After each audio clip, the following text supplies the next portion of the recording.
Muito bom dia, o NE1 está começando. Eu agradeço desde já a sua companhia. Vamos juntos a partir de agora. E nesta edição do NE1 você vai ver as informações sobre a morte da menina de 4 anos, em São Lourenço da Mata. Ela foi encontrada dentro de um poço, com sinais de violência. A polícia prendeu 2 pessoas suspeitas de terem praticado o crime. Você vai ver também como está o local onde 8 casas desmoronaram no fim de semana após uma explosão. Foi no bairro de Ouro Preto, em Olinda. Outro assunto de hoje é a desidratação. Você sabe a quantidade de água que uma criança precisa tomar por dia? E o que pode acontecer quando a ingestão de líquidos está baixa? E já que a temperatura está subindo por aqui, bora falar também do preço dos ventiladores. O quadro Bora Pechinchar foi em busca das melhores ofertas e também dos modelos ideais para cada situação. No estúdio, o tema é o direito da pessoa com câncer. Existem benefícios sociais e previdenciários, como o auxílio-doença, aposentadoria por invalidez, isenção de impostos.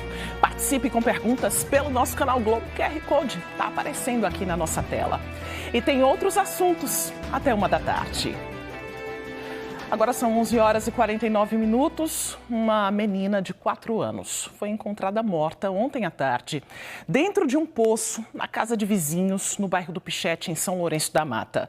Moradores ajudaram a polícia na busca pela criança, que tinha desaparecido na tarde da segunda-feira.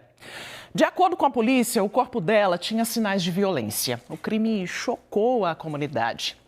Daniele Fonseca está no IML, no bairro de Santo Amaro, no Recife, onde está o corpo da menina Esther Isabelle. Oi, Daniele. Olá, Maristela. A gente fica até constrangido, né, de desejar bom dia numa situação como essas. Veja só, eu estive agora há pouco conversando com os parentes da menina, com o pai muitíssimo abalado, com a tia também. O corpo de Esther Isabelle, de 4 anos, foi liberado agora há pouco, sabe? Tem pouco mais de 10 minutos que a gente acompanhou a liberação do corpo dela, né? Os parentes estavam aqui, vieram lá de São Lourenço da Mata justamente para resolver essa burocracia, né? Tudo que envolve o velório, o enterro. E como você já falou aí na abertura do NE1, foi uma situação que chocou os parentes, a comunidade. A morte de uma criança é sempre muito triste, principalmente quando ela é vítima de um crime, a situação passa a ser ainda muito pior, muito mais pesada. Ontem à tarde, nossa equipe de reportagem, o repórter Juliano Roque e o cinegrafista Sam Costa, acompanharam todo esse trabalho quando a menina foi localizada, o corpo dela, né, localizado dentro de uma cacimba. A esperança, a expectativa das pessoas era, obviamente, de localizar Esther ainda com vida, mas infelizmente a história tomou um outro rumo e encontraram o corpo dela. Vamos acompanhar nessa reportagem de Juliano Roque e Sam Costa. O tio da menina disse que nunca vai esquecer o momento em que encontrou o corpo da sobrinha. Uma experiência que eu não estou sabendo nem processar direito. Eu não sei como te explicar a força de um sentimento. Até então eu estou pedindo muito a Deus discernimento, força mental, tanto psicológica quanto física, para poder tentando estar aqui em pé agora. Ele veio para o Departamento de Homicídios e Proteção à Pessoa no Recife com o irmão e a cunhada, pais de Esther Isabelle. A polícia também trouxe para o DHPP os 2 homens que moram na casa onde o corpo foi encontrado. Os policiais chegaram a eles por meio de informações passadas pelo dono da residência, que também prestou depoimento e foi liberado. Ele explicou que não mora no imóvel, alugou a casa há pelo menos 6 meses. Os 2 homens chegaram aqui no DHPP algemados e já são considerados suspeitos pela polícia, que não descarta a possibilidade da participação de outras pessoas no crime. A investigação continua. Até agora, nada foi concluído. A Polícia Civil informou que o corpo de Esther Isabelle, de 4 anos, estava sem roupas, com marcas de violência e dentro de um poço nesta casa, a poucos metros de onde ela morava com o pai, a mãe e mais 5 irmãos, todos menores de idade. Nós estamos tomando todas as providências de polícia judiciária, preliminarmente. A gente acompanhou a perícia nós estamos com informes, com informações, nós estamos coletando outros testemunhos para ver a dinâmica dos fatos, para verificar como foi que se operou este crime. Ainda de acordo com o delegado, há indícios de violência sexual. Ela apresenta sinais com espancamento na cabeça. A gente vai verificar com as perícias que nós solicitamos, uma perícia sexológica. Nós entendemos por bem requisitar que o Corpo de Bombeiros, nesta ação integrada da Polícia Militar, do Corpo de Bombeiros, da Polícia Científica e da Polícia Civil, façam uma perícia complementar na cacimba, no poço, que é possível que haja algum vestígio, algum outro objeto que possa ter sido utilizado. Por cautela, a gente entendeu por fazer isso e também para descartar qualquer outro corpo. De acordo com os parentes, a menina desapareceu na segunda-feira à tarde. Um crime ainda cercado por muito mistério. A família da menina contou à polícia que ela foi vista pela última vez neste campo de futebol. O local é bem conhecido dos moradores do bairro Pichete, em São Lourenço da Mata. De acordo com a mãe, Esther Isabelle brincava com um dos irmãos. Ele disse em casa que a irmã tinha sido levada à força por um homem desconhecido. De acordo com o Conselho Tutelar, a família vai ser ouvida mais uma vez e só depois vai avaliar a situação das outras crianças. A priori, a informação teria sido que tratava-se de um sequestro. A gente tomou conhecimento, procurou a família, né? A gente se deslocou até um condomínio próximo aqui, que a informação é que o condomínio teria pegado algumas imagens da criança e aí, conversando com o síndico, ele informou que a polícia já tinha se deslocado até lá e teve acesso às câmeras, o qual confirmou que não tinha nenhuma suspeita desse possível, né, sequestro. A gente vai entrar em contato agora com a família, né, pegar as informações necessárias para a gente fazer um relatório de todos os fatos, desde o início da comunicação, né, do desaparecimento da criança, e mandar esse notícia de fato para o Ministério Público, para que ele tome conhecimento desse fato que ocorreu. Da agonia causada pelo desaparecimento, a dor e a revolta de uma comunidade inteira. Eu chorei que nem podia nem me falar mais. É muito revoltante um negócio desse. Isso não é a gente não, meu filho. Quem fala um negócio desse não é a gente não. Coração de mãe e de vó, diante de uma notícia dessa, como é que fica? Apertado demais, meu filho. Ninguém aguenta um negócio desse não. É muita dor, é dor mesmo, meu filho. Eu tenho 3 crianças, né? Eu tô sentindo a dor da mãe, né? Porque tá um desespero. Jamais pensava que isso ia acontecer. Aqui perto, né? Perto da gente, né? Do namoro, né? Porque aqui, minha tia mora aqui, eu moro aqui no outro lado.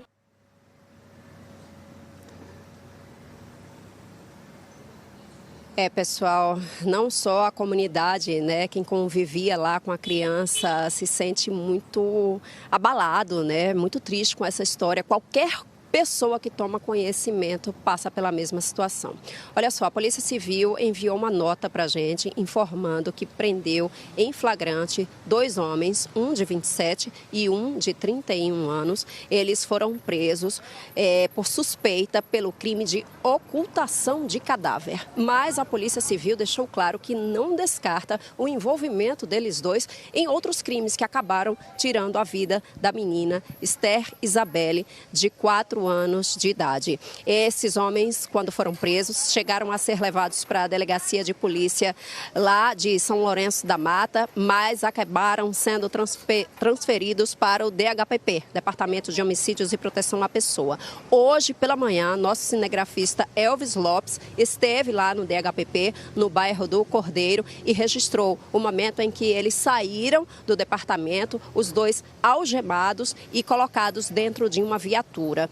Também recebemos a informação de que eles foram levados para o Fórum de Jaboatão dos Guararapes, justamente porque a comunidade muito abalada com essa situação, e aí por questões de segurança, a polícia, juntamente com a justiça, resolveu que eles iriam para o Fórum de Jaboatão, onde vão passar pela audiência de custódia.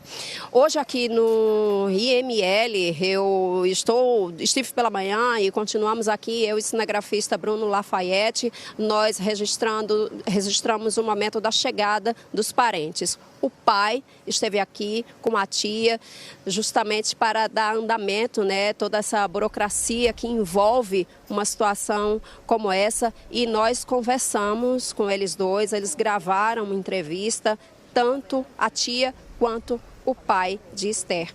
Vamos ouvir o que eles dois disseram. Isso não tem coração, isso é um monstro, uns monstros. essa ocasião que houve da minha menina ir atrás dos irmãos no campo, aí não achou o irmão realmente. Eu acho que na hora H, a outra pessoa que eu não sei, que eu não posso citar nome de seu ninguém, aproveitou um descuido, né? Aí chamou a menina com um pirulito, um doce ou alguma coisa, né? Que um dos meninos encostado a ela, né? O menorzinho, passou para a mãe, passou para a população que tinha visto a minha filha entrando dentro daquela casa.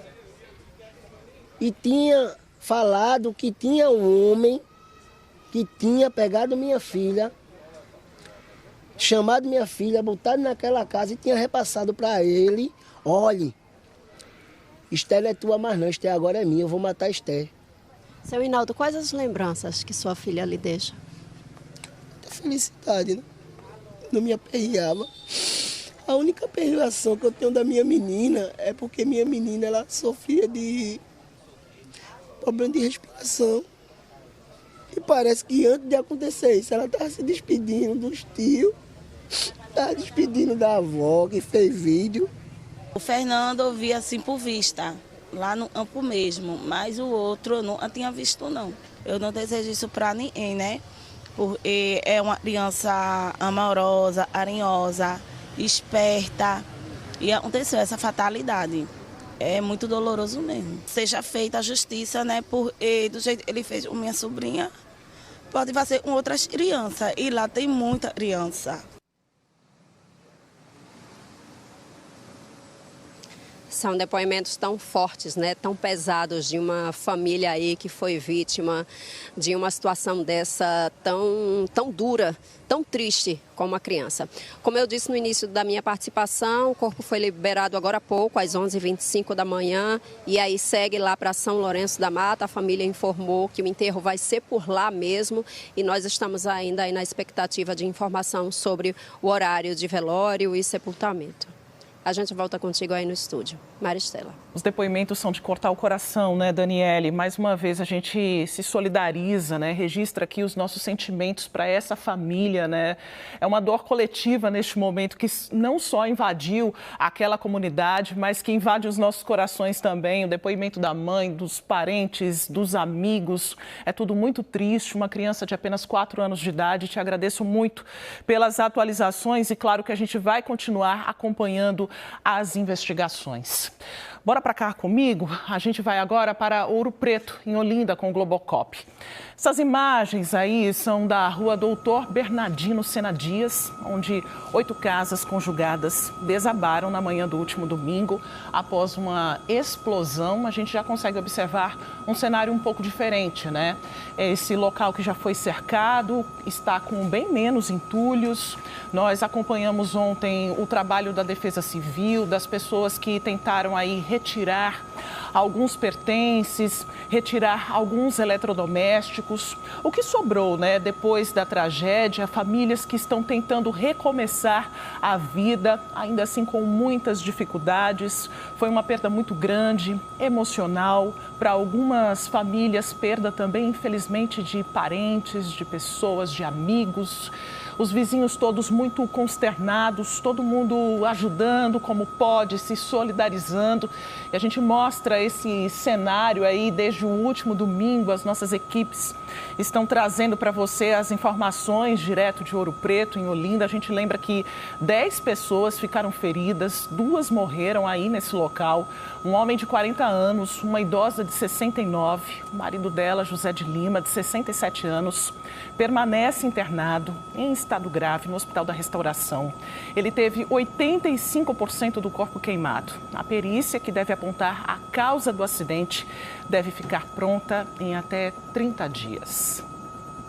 E a gente acompanhou aqui nesses últimos dias o resgate de alguns animais domésticos dos moradores que perderam as casas nesse acidente. Um deles foi o cachorro Nick. Ele foi resgatado na segunda-feira pela Defesa Civil de Olinda, debaixo dos escombros, depois de 35 horas soterrado. O animal estava visivelmente debilitado e foi levado para uma clínica veterinária, onde ficou internado mas infelizmente não resistiu aos ferimentos.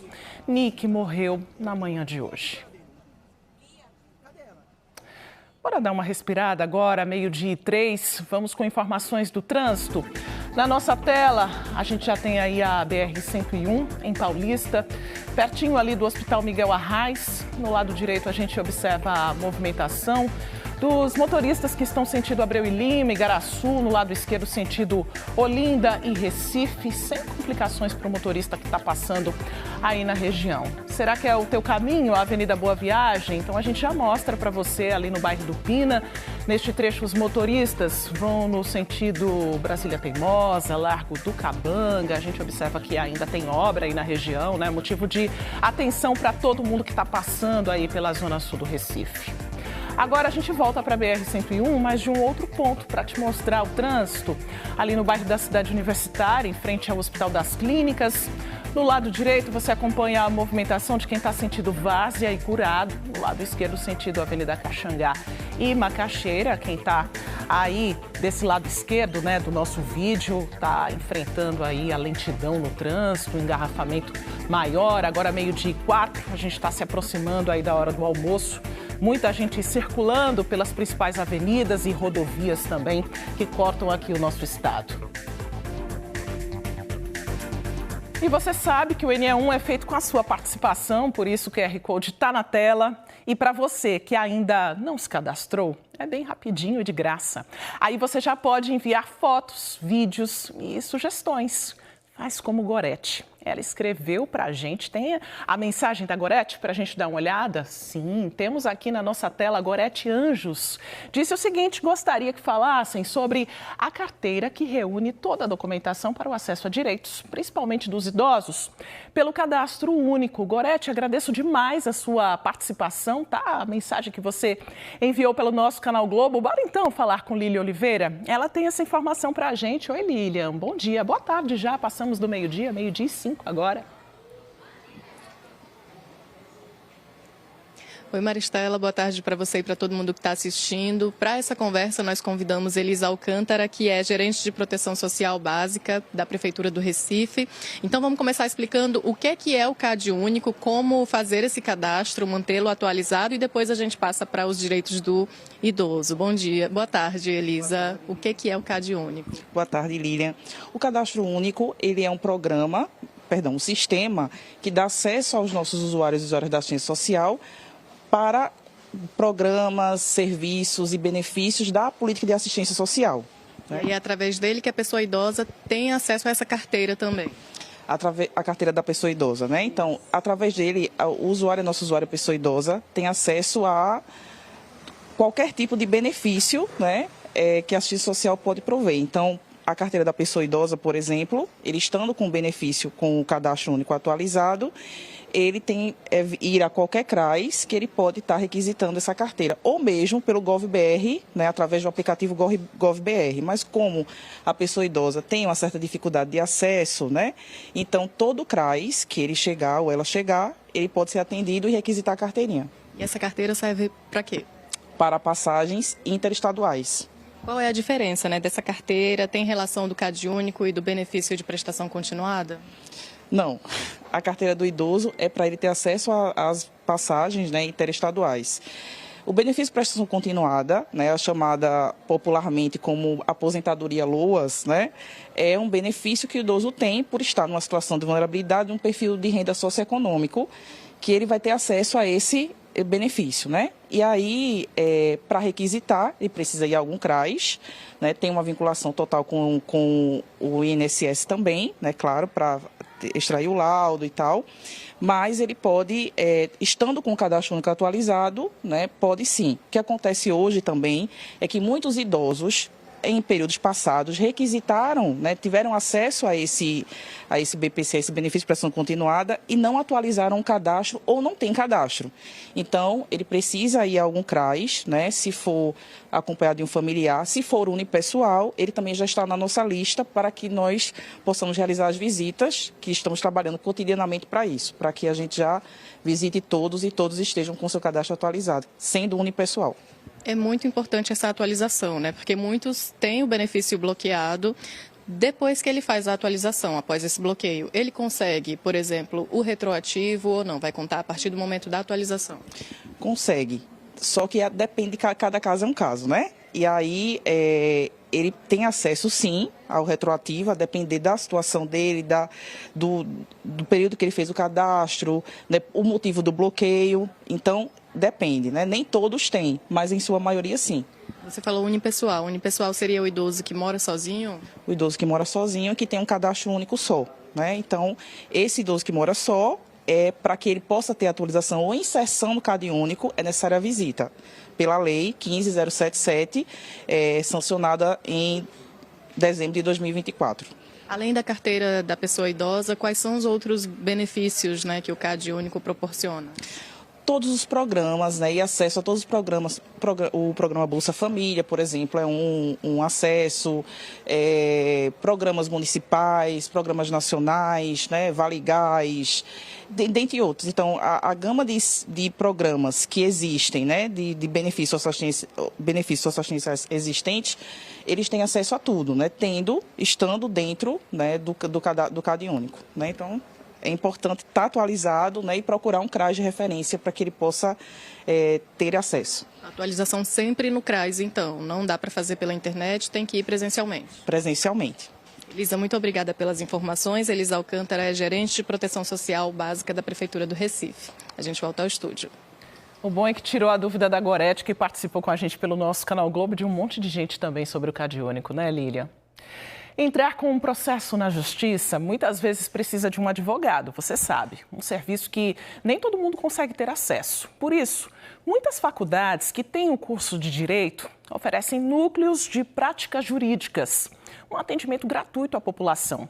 Bora conversar com Joab Alves. Como é que funciona esse atendimento, hein, Joab? Boa tarde para você. Oi, Maristela, muito boa tarde para você, boa tarde a todos que estão nos acompanhando. Olha, é muito fácil, é um serviço gratuito e só precisa ser na área civil. Tá? A gente está aqui na Faculdade Estácio, que fica aqui na Abdias de Carvalho, e aí o funcionamento é de segunda a quinta-feira, que daqui a pouquinho eu vou estar passando os horários, mas a gente já adianta que na quarta-feira esse funcionamento é à tarde. E olha só, essa turma aqui que vai receber o pessoal que precisa desse serviço, precisa também ser aqui do Recife, são alunos e também professores. E aqui na salinha, vou pedir licença aqui para você de casa, que a gente vai mostrar aqui ao vivo, é a Maria Cândida que buscou esse serviço. Seja bem-vinda aqui ao ENE1. Qual a área que você buscou, né, esse serviço e qual a importância para você? Para a retirada de juros abusivos, né, de um veículo que eu tenho financiado. E aí busquei aqui o serviço através de indicação de algumas pessoas. Para mim também fica bem acessível, né, a questão de ser perto de onde eu moro. E aí eu vim aqui para saber mais com relação à documentação que eu preciso para poder dar entrada no processo, enfim. E ter essa assessoria de graça é fundamental, porque não é todo mundo que tem condição de contratar um advogado, né? Sim, com certeza. Obrigado aqui pela participação. Aqui tem uma advogada também acompanhando e também um aluno que está na fase de estágio. Quem vai passar outras informações para a gente agora é o Glebson, ele que é coordenador de Direito aqui da faculdade. Seja muito bem-vindo aqui ao ENE1. Queria primeiro que o senhor passasse os horários de funcionamento, né? É de segunda a quinta-feira, mas como é que funciona o horário? Perfeito, bom dia a todos. Então, o Núcleo de Práticas Jurídicas aqui da Estácio, ele vai funcionar de segunda a quinta, de 8 às 12, e na quarta-feira a gente estende mais, vai de 8 até às 18 horas. Precisa fazer agendamento? Não, só é comparecer no horário de atendimento que a gente consegue realizar o atendimento normal. Aí aqui no atendimento a gente vai verificar se é para ajuização ou se é para conciliação. Na primeira participação eu disse que é importante que seja aqui do Recife, mas quem é de outras cidades aqui da região metropolitana, pode ter alguma assessoria jurídica com vocês? Claro, todo mundo pode ser atendido aqui. Independente da cidade, a gente consegue fazer aí, prestar assessoria, a gente só não consegue ajuizar. Os ajuizamentos têm que ser aqui dentro de Recife, em razão da comarca. O que é necessário trazer para ter esse atendimento com vocês? Então, no primeiro momento é necessário aí os documentos pessoais, RG, CPF, comprovante de residência, e caso tenha alguma demanda específica, algum contrato que precise ser analisado, trazer também toda essa documentação. Mas isso não é problema. Veio com os primeiros documentos, os nossos advogados, os nossos alunos, eles indicarão aí quais os documentos que você pode trazer da próxima vez. Glebson, é muito importante esse serviço, né? Porque não é todo mundo que tem condições de contratar um advogado. Sim, o Núcleo de Práticas Jurídicas está aberto a toda a população e é um serviço que a gente oferece, bem como também os nossos alunos praticam. Então, aqui na Estácio Recife, a gente tem aí um orgulho de fazer esse procedimento junto com os alunos e com profissionais de qualidade. A gente está vendo aqui, quem está em casa também, que tem essas salas. A gente entrevistou ali a Maria Cândida. Por que é separado? É algo específico também? Então, aqui a gente tem a sala de produção de peças, que é essa aqui que vocês estão vendo, a sala dos advogados, sala da Casa de Cidadania e Justiça da Estácio Recife e da Câmara de Mediação. São convênios que nós temos com o Tribunal de Justiça, onde eles vêm aqui para dentro com os nossos serviços para aí democratizar o acesso à justiça. Por telefone, tem como tirar alguma dúvida com vocês também? Tem sim por telefone, o número é o 33258845. Alguma explicação específica, se só da área civil, por exemplo? Então, a área civil é muita coisa. Quer casar, a gente casa. Quer divorciar, a gente divorcia. Está com problema em conta de luz, briga com o vizinho, juros abusivos, comprou alguma coisa que não chegou, tudo isso a gente consegue resolver aqui no Núcleo de Práticas Jurídicas. Até quando vai esse serviço? Então, o serviço é ininterrupto. A gente só para em dezembro por conta das festividades natalinas, tem as férias, e em janeiro a gente retorna. Então, independente de ser período letivo ou não, a população pode vir para cá para ser atendida. Glebson Bezerra, muito obrigado pela participação, ele que é coordenador do curso de Direito aqui da Faculdade Estácio. Lembrando, gente, serviço aí totalmente de graça. Você aqui do Recife que precisa de um atendimento jurídico, pode vir para cá de segunda a quinta-feira, serviço gratuito e não precisa de agendamento. Eu volto com você no estúdio, Maristela. Perfeito, Joab. Obrigada pelas informações. A seguir, a gente vai falar sobre os direitos sociais e previdenciários da pessoa com câncer. Tem dúvida? Manda pra gente, QR Code na tela para você participar. Outro assunto que você pode participar também é sobre mau hálito. Tem relação com a higiene da boca, mas pode ser causado também por problemas gastrointestinais. E ainda, bora pechinchar ventilador? O NE1 foi em busca daquelas ofertas que a gente adora na hora de comprar um produto. É rapidinho. 12h15, a gente vai para o intervalo com o Globocop, que sobrevoa a Avenida Cruz Cabugá, sentido centro do Recife. Você observa a movimentação tranquila do trânsito por aí. Agora, 12h15, a gente volta em instantes.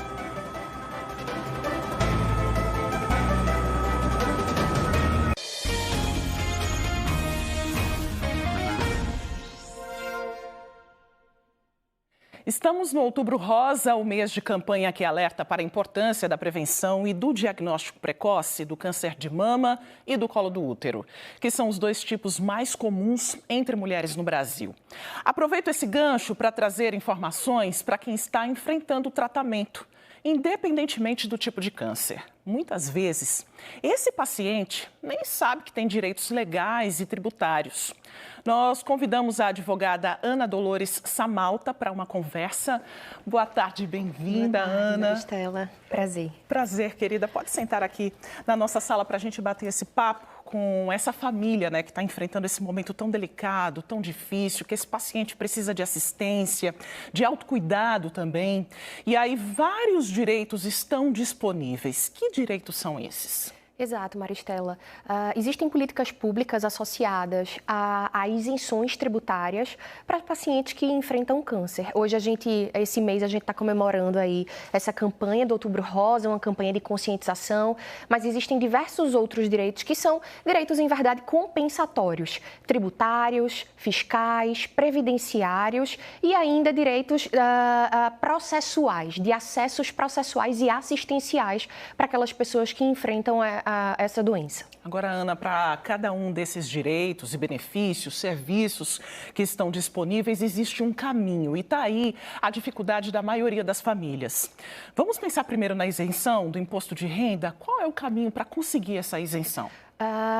Existe uma legislação federal que permite a isenção do imposto de renda para aquelas pessoas que enfrentaram câncer, inclusive perderam membros. Por exemplo, para as mulheres, a mastectomia, né? As mulheres que perderam o seio, elas têm direito a essa isenção de imposto de renda, que precisa ser previamente periciada e a Receita Federal precisa aprovar que essa isenção aconteça. Então, a gente recomenda que essas pessoas procurem o INSS para que elas façam a perícia e saber se se elas realmente se enquadram para posteriormente procurar a Receita Federal e efetivamente ter acesso a esse benefício.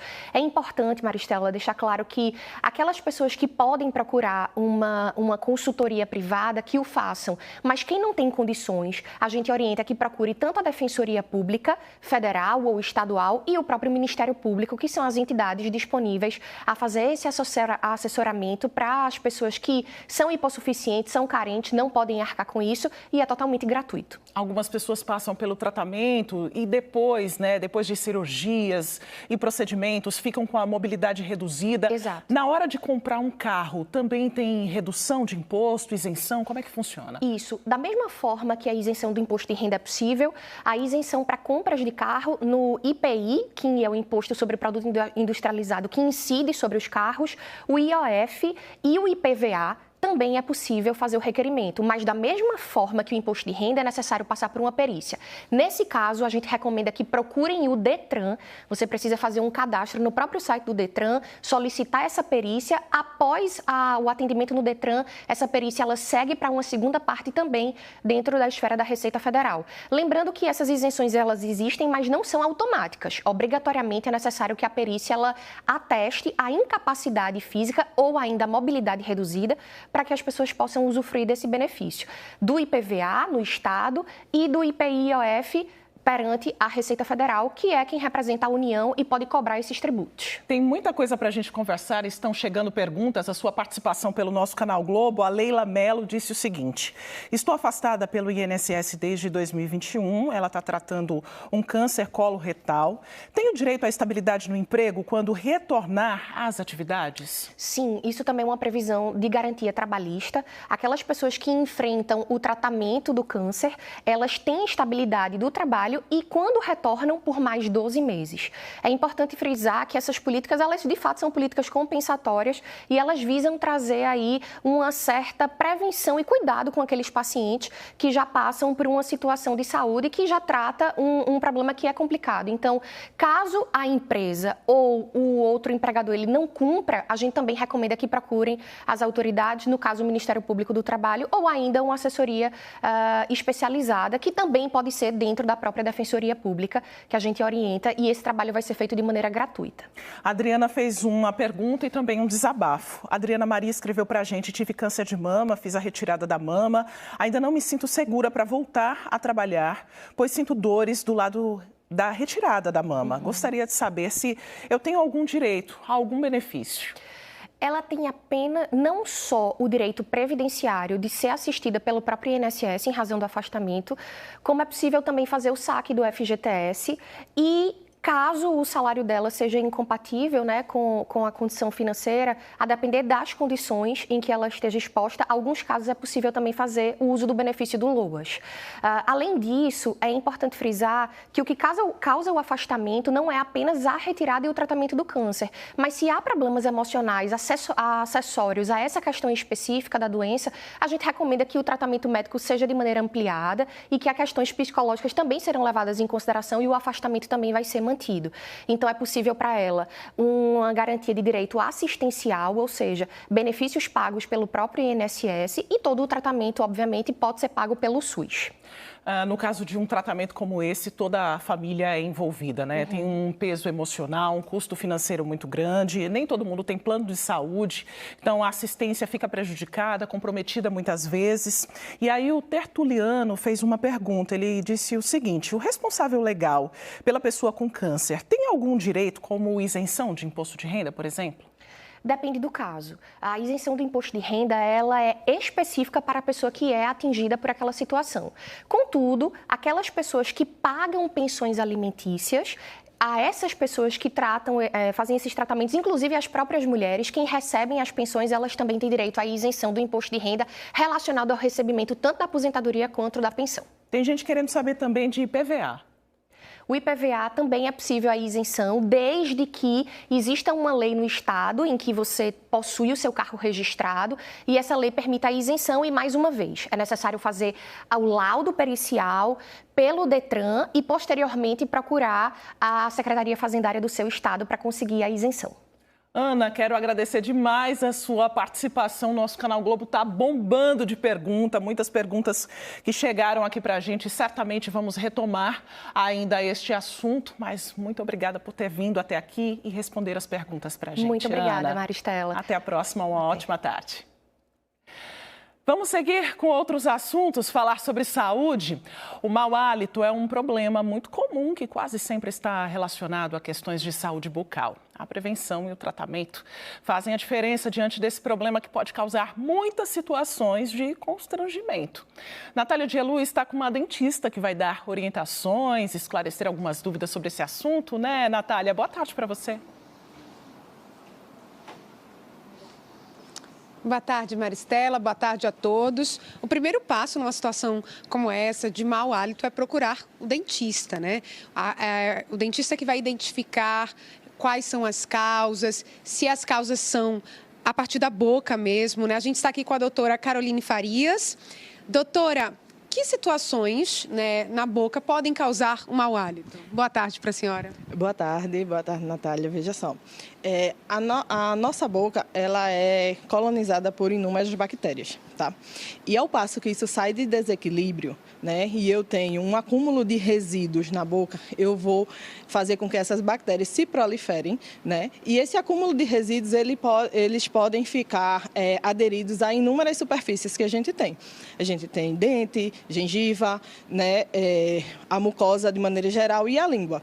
Então, ao passo que elas se proliferam, né, ela pode gerar essa questão do mau hálito, bem como algumas situações, doenças associadas, como a gengivite e a doença periodontal propriamente dita.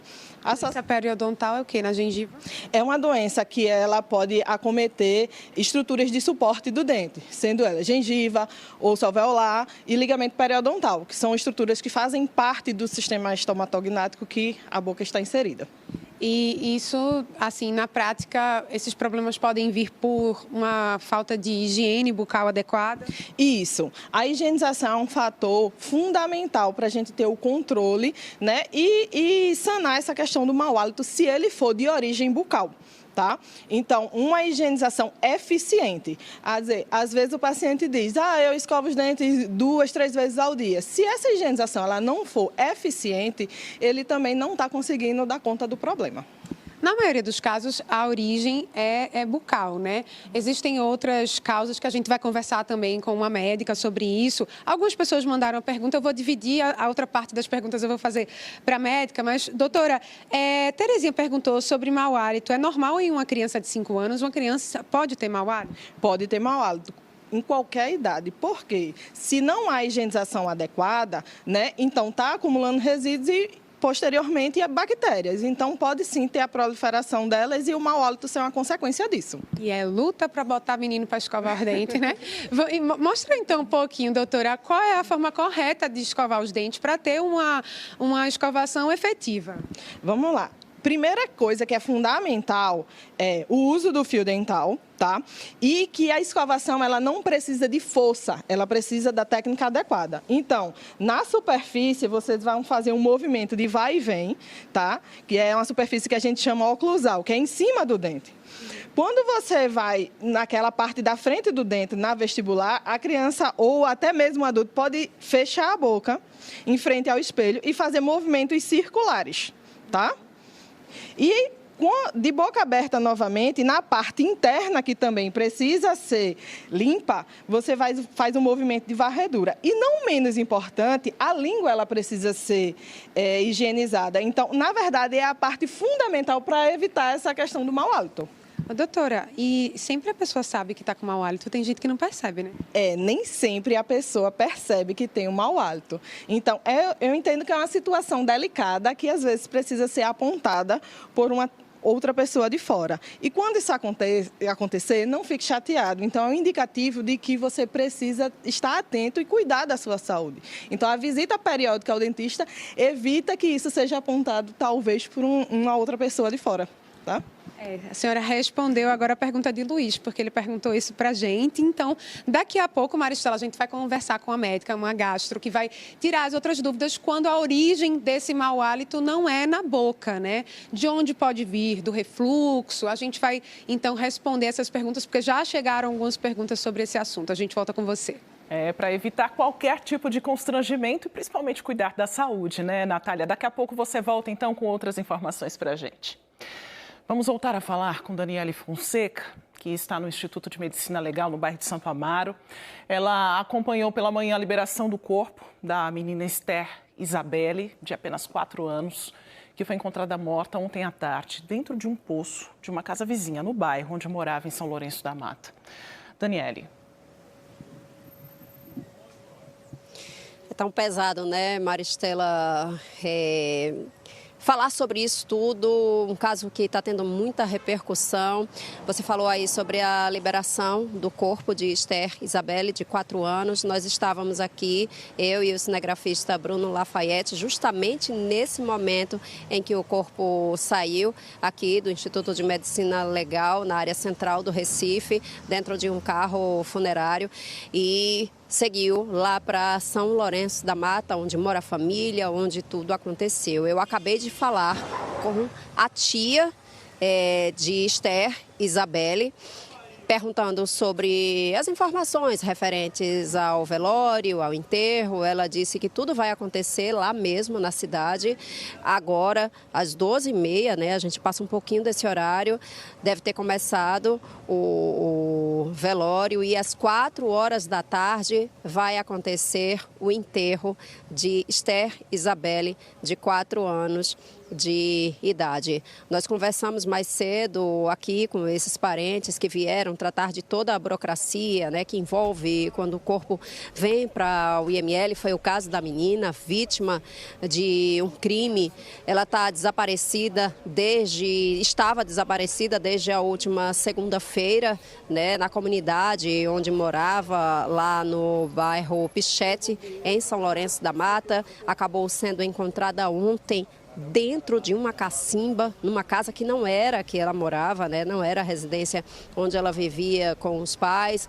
Nossas equipes estiveram lá registrando todo esse momento, a comunidade muito mobilizada, revoltada com a situação, mas também envolvida para tentar ajudar de alguma forma.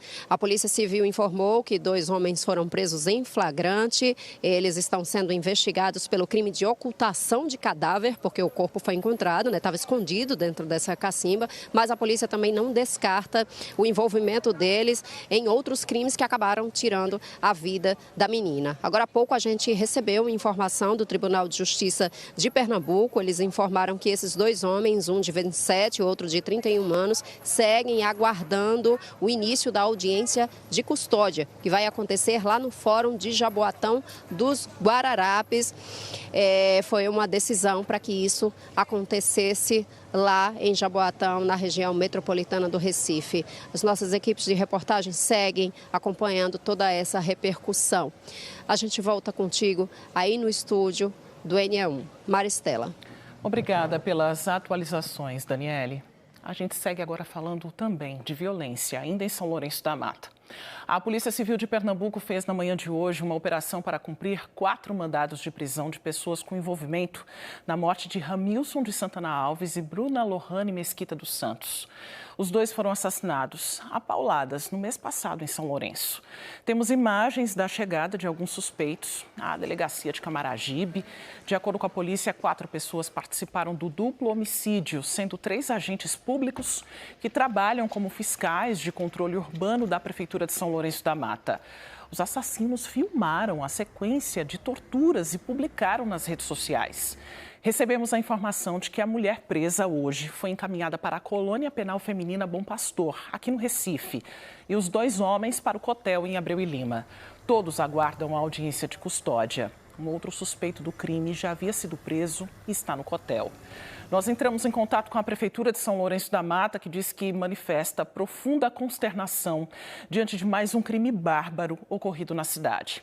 Informou ainda que acompanha de perto o caso e aguarda a manifestação das autoridades policial e judicial para adotar as medidas legais cabíveis, incluindo a demissão imediata dos servidores, caso se confirmem as responsabilidades. A gente muda agora de assunto e volta a conversar com Lília Oliveira. Ela está no Centro de Cidadania, no bairro da Imbiribeira. Na primeira participação, ela mostrou o serviço do CAD Único, mas tem outras atividades disponíveis, né? Como cursos de qualificação, inclusão digital, né, Lília? Como ter acesso a esses serviços? Olha, Maristela, esse centro ele foi inaugurado na última sexta-feira aqui no bairro da Imbiribeira e, como você disse, são vários serviços. A gente convidou Pamela Alves, que é a secretária de Assistência Social e Combate à Fome da Prefeitura do Recife, para explicar um pouquinho desses serviços, quem vai ter, quem tem direito, né? Secretária, boa tarde. Explica para a gente, tem capacitação, inclusão digital? Boa tarde a todos. Bom, o Centro Recife é um equipamento novo que a Prefeitura do Recife inaugurou na semana passada, é vinculado à política de assistência social. Não existe um centro como esse, com essa configuração no Brasil. E aqui a gente congrega tanto o equipamento da Secretaria de Assistência, que é o CRAS, que é o Centro de Referência de Assistência Social, com todos os serviços que já são tradicionais. Então, acesso a benefícios socioassistenciais, o atendimento socioassistencial também com a nossa equipe de psicólogos, de assistentes sociais que fazem o acompanhamento de famílias e indivíduos em situação de vulnerabilidade, também o serviço de convivência, fortalecimento de vínculos com atividades coletivas, tanto para o público, desde o público infantil até o público mais idoso. E além desses serviços que a gente oferece nos nossos CRAs, a gente também está trazendo outros serviços, como a inclusão produtiva, os cursos de qualificação profissional, também um acesso facilitado a microcrédito, como o nosso programa Credipop, que é um microcrédito para o pequeno empreendedor. Também tem serviços aqui de cursos de inclusão digital, também desde o jovem até o idoso. Então, desde aquele curso de letramento básico, inicial, de como mexer no celular, até um curso de inteligência artificial aplicada, como a gente acabou de ter agora pela manhã aqui no Centro Recife. Outros cursos também existem aqui, como eu falei, de inclusão produtiva, então cursos de como abrir o seu pequeno negócio, do microempreendedor individual, tem curso também de como vender a sua marca, de como fazer a sua marca, enfim. Tudo isso voltado para a pessoa em vulnerabilidade social. Aqui da nossa cidade, são cursos abertos para toda a cidade, não tem uma vinculação específica com determinados bairros. E é tudo gratuito, secretária? Tudo gratuito. É só você chegar aqui no Centro Recife, fica localizado no bairro da Imbiribeira, na comunidade do Bem. Todos os cursos são gratuitos. Hoje mesmo, 2 desses cursos que eu falei, que é o do MEI e também o curso de como abrir a sua marca, já estão disponíveis, as pessoas já têm acesso. Para esses cursos de capacitação profissional, tem que ter uma idade definida? Não tem que ter. São cursos abertos para todas as idades. Obviamente que tem aqueles cursos que vão ser mais de interesse de uma faixa etária do que de outra, mas não tem definição de faixa etária, não. Secretária, muito obrigada pelas informações. A gente falou do Centro Recife de Cidadania, que fica na Imbiribeira, na Avenida Sul, Governador Cid Sampaio, número 4643. A gente falou dos serviços do CRAS, que abrangem aí os moradores da Imbiribeira e do bairro do IPCEP, mas para os cursos de capacitação, inclusão digital, tudo isso que a secretária falou, qualquer morador de qualquer área do Recife pode participar também, Maristela. Então, só reforçando, fica na Comunidade do Bem, na Imbiribeira, inaugurou na última sexta-feira e a gente mostrou aí para vocês a gama de serviços que esse espaço tem para a população. Maristela. Obrigada, Lilian. Agradeço à secretária também. E logo mais, nos destaques do Jornal Hoje, você vai ver uma operação da polícia em lojas de brinquedos suspeitas de ligação com o PCC. Boa tarde, Alain. Olá, você vai ver no Jornal Hoje uma operação do Ministério Público e da Polícia de São Paulo contra a lavagem de dinheiro cumpre mandados de busca e apreensão em lojas de brinquedos suspeitas de ligação com o PCC. A Justiça do Rio absolve mais 7 réus pelo incêndio no centro de treinamento do Flamengo, que matou 10 jogadores em 2019. A polícia investiga um caso de envenenamento de 7 animais no interior de São Paulo. 6 morreram. Um homem de 72 anos foi preso. O Supremo Tribunal Federal publicou hoje a decisão que condenou o ex-presidente Jair Bolsonaro e 7 aliados por tentativa de golpe de Estado. Com a publicação, começa a contar um novo prazo para a manifestação da defesa.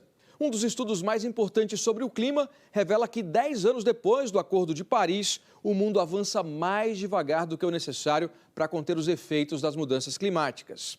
Eu espero você logo mais no Jornal Hoje. Até lá! Andorinha, Pardal, Patativa e Gaivota são alguns dos nomes de rua do bairro de Passarinho, na zona norte do Recife. A homenagem às aves faz jus ao local que conta com uma grande área verde em plena região metropolitana. Hoje, alunos de uma escola municipal fizeram um passeio pela comunidade para entender a importância da preservação do meio ambiente. Através do projeto Eu Vou nas Asas do Meu Passarinho. Os estudantes receberam um título importante, o certificado Guardião Cientista de Passarinho. O documento é resultado de muito estudo e pesquisa. Eu aprendi a cuidar da natureza como do passarinho. Você aprendeu mais sobre o seu bairro também? Uhum. Nós aprendemos como se escreve o nome do passarinho e em braille também. Está orgulhosa? Sim. O trabalho começou no final de maio, depois que a professora Ellen percebeu que muitos alunos tinham passarinhos em casa presos em gaiolas. Uma das crianças falou do passarinho e me veio a curiosidade, eu perguntei, quem aqui cria passarinho em casa? A maioria levantou a mão e foi aí que veio a ideia da gente voar com os passarinhos e ingressar nessa viagem dos passarinhos e a função deles na natureza. A pesquisa foi bem extensa, a gente envolveu ações, a gente buscou construir um caminho para fortalecer essa consciência ambiental e integrando também a tecnologia e sem perder de vista o letramento e o processo de alfabetização que eles se encontram. O projeto envolveu o estudo dos pássaros que dão nome às ruas do bairro. Os alunos buscaram imagens e até o som do canto das aves. Todos são do 2º ano da Escola Municipal Marluce Santiago da Silva, no bairro de Passarinho, no Recife. Ítalo e Laís estavam felizes com as placas que produziram. Você fez o quê? Fiz um passarinho, feito canário. Por que é importante esse projeto? Por causa que é o nome da rua. Você aprendeu mais sobre o seu bairro? Sim. A gente fez a rua e meu passarinho é esse, canário do Império. E por que é importante deixar os passarinhos livres e não presos? Porque se deixar o passarinho preso, ele não vai conseguir voar e não vai conseguir caçar. O bairro de Passarinho surgiu no final dos anos 80. Naquela época, sob a gestão de Miguel Arraes, o governo realocou cerca de 500 famílias que viviam em áreas de risco no Morro da Conceição para essa região. O nome Passarinho vem de uma antiga estrada onde pássaros eram capturados e depois vendidos. Hoje, os alunos ajudam a ressignificar essa história, transformando o passado e fortalecendo o sentimento de pertencimento no bairro. Orgulhosa de tudo que aprendeu, Bianca tem agora uma placa eternizada na Rua Gaivota. Eu aprendi que ela come esse bicho dos mares, fica toda hora no mares e pega animais. O que você acha da sua placa que você fez ficar aqui na rua para todo mundo ver? Bem legal. A gente volta agora a falar sobre o mau hálito, porque é um problema muito comum. Natália Dielu já conversou com uma dentista sobre prevenção e tratamento, mas agora vai falar com uma médica especialista no sistema digestivo, porque o mau hálito pode ser causado por questões estomacais, como refluxo, gastrite, né, Natália? Tem que cuidar, né?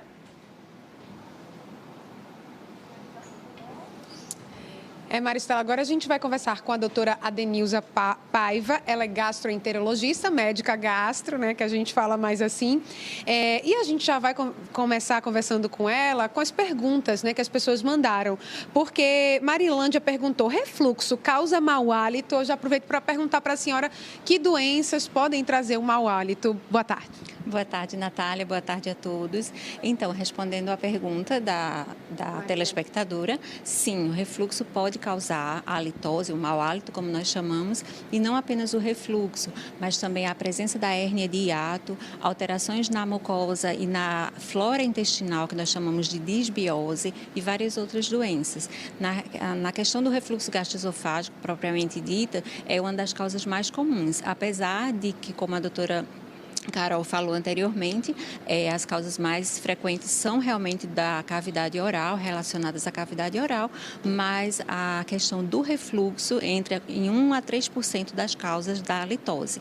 E aí o que acontece? O nosso esfíncter do esôfago, a parte terminal do esôfago, não consegue conter as secreções e acontece o que nós chamamos de antiperistaltismo, ou seja, as secreções que deveriam caminhar de forma ordenada no nosso organismo, refluem e aí isso sim pode gerar a halitose, que nós chamamos. Doutora, a senhora falou que diabetes também pode causar mau hálito? Sim, além das, como eu disse, as causas gastrointestinais, nós temos as doenças sistêmicas que podem também causar o mau hálito, ou seja, o paciente diabético, quando está numa forma descompensada da sua doença, ele produz o que nós chamamos de cetose, que são compostos no nosso organismo e que eles exalam através da nossa cavidade oral com um odor característico que chega a configurar o mau hálito. E além disso também os doentes renais crônicos e os doentes cirróticos, que nós chamamos hepatopatas, ou seja, portadores de doenças do fígado em fase terminal ou fase muito avançada, tem um odor característico no seu hálito que nós conseguimos identificar através do exame. Felipe disse que tem halitose desde criança. Ele perguntou se pode ser um problema genético ou emocional. Boa pergunta, Felipe. O que acontece? Genético, até onde eu tenho conhecimento, não. Mas do ponto de vista emocional, nós podemos ter uma relação indireta. Ou seja, uma das causas do mau hálito é a baixa secreção salivar na nossa cavidade oral. E muitas vezes, quando estamos sob estresse, sob tensão, de forma emocional abalada, nós realmente ficamos com a boca mais ressecada, produzimos menos saliva e isso sim pode levar a uma halitose temporária. Se o problema persiste, realmente tem uma indicação de aprofundar o estudo da causa. Doutora, muito obrigada por essas informações. Então, a gente conversou com uma dentista e com a médica gastro. A orientação inicial é procurar o dentista se você apresenta um mau hálito. E aí, se o dentista descartar que a origem desse mau hálito é bucal, aí sim procurar um médico para ver se tem outra origem. Muito obrigada, viu, doutora? Boa tarde. A gente volta com você, Maristela. Não sofre com o problema, né? Busca ajuda. Isso é muito importante para cuidar sempre da saúde. A seguir, a gente fala da hidratação das crianças. Qual a quantidade de água que elas devem ingerir, hein? E ainda o quadro Bora Pechinchar. Pesquisa preço de ventilador. O NA1 volta em instantes, agora 12h48.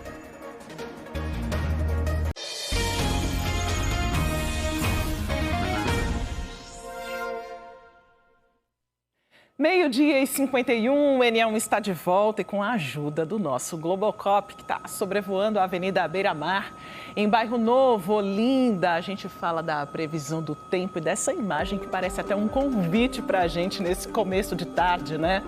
Céu com poucas nuvens, sem chuva ao longo do dia, essa é a previsão da PAC, tá?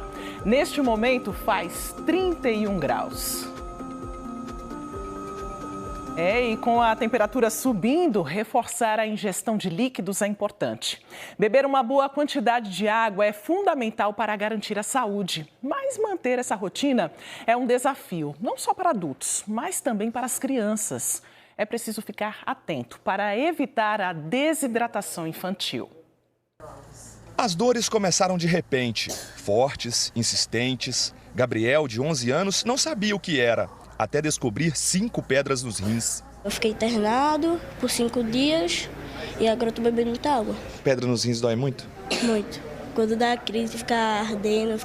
Desde então, a garrafinha azul e laranja virou companheira de todos os dias. Um hábito simples, mas que fez diferença. No caso do Gabriel, o aumento no consumo de água evita novas pedras nos rins. Mas beber pouca água também pode provocar outros problemas, como a desidratação. Com o calor intenso no Recife, o alerta é para todas as famílias. Crianças desidratam com mais facilidade e os casos aumentam nos períodos mais quentes e em episódios de virose. A desidratação ela pode ser dividida em graus. Ela pode ser leve, pode ser moderada, até risco mais grave também. Porque além quando a gente está perdendo água, a gente não está recebendo alguns eletrólitos que também são importantes. Então pode dar alguns distúrbios do coração ou levar inclusive à morte se não tratada adequadamente. Na escola Galba Matos, em Jaboatão, a água virou aliada de quem aprende a se cuidar desde cedo. Garrafinhas coloridas estão sempre por perto na sala e fora dela também. Incentivar o consumo de água é um cuidado que começa em casa e continua na escola e faz toda a diferença lá na frente. Minha mãe, ela fica às vezes me alertando a beber água direto. Aí eu bebo bastante água. Esse bastante seria o quê? Você sabe dizer quantas garrafinhas dessa por dia? No mínimo umas 7 a 8 garrafas dessa. Não há uma receita com a quantidade ideal de água para todos os dias, mas há uma estimativa. Até estipula que existe uma quantidade para a criança. A gente diz que uma criança entre 1 a 3 anos vai ter que beber em torno de 5 copos de água por dia. Uma criança de 3 a 8 seria ali em torno de 7. E a partir de 8 até 13, pelo menos aí uns 10 a 13 copos de água. Mas obviamente que isso é uma receita que a gente tem que individualizar muito. Principalmente dias mais quentes, essa quantidade vai ter que aí aumentar consideravelmente. Qual o tamanho desse copo? E o copo normal, né? O copo padrão da gente, copo de plástico. Na infância, beber água não é só questão de hábito. É cuidar do corpo que está crescendo. É encher a garrafinha e a vida de saúde. Maria Regina tinha outra rotina. Muito refrigerante, pouca água. Até que uma infecção urinária mudou a história. E mais do que beber a água, criou nela uma consciência sobre a hidratação. É muito grave e muito perigoso, né? Porque além disso você pode ter pedra no rins, sua garganta pode ficar doendo, você pode ter algo mais grave. O que tem que fazer então? Beber água, muita água. E o Pechinchar é também sobre calor. Roda a vinheta, Marlon Vital.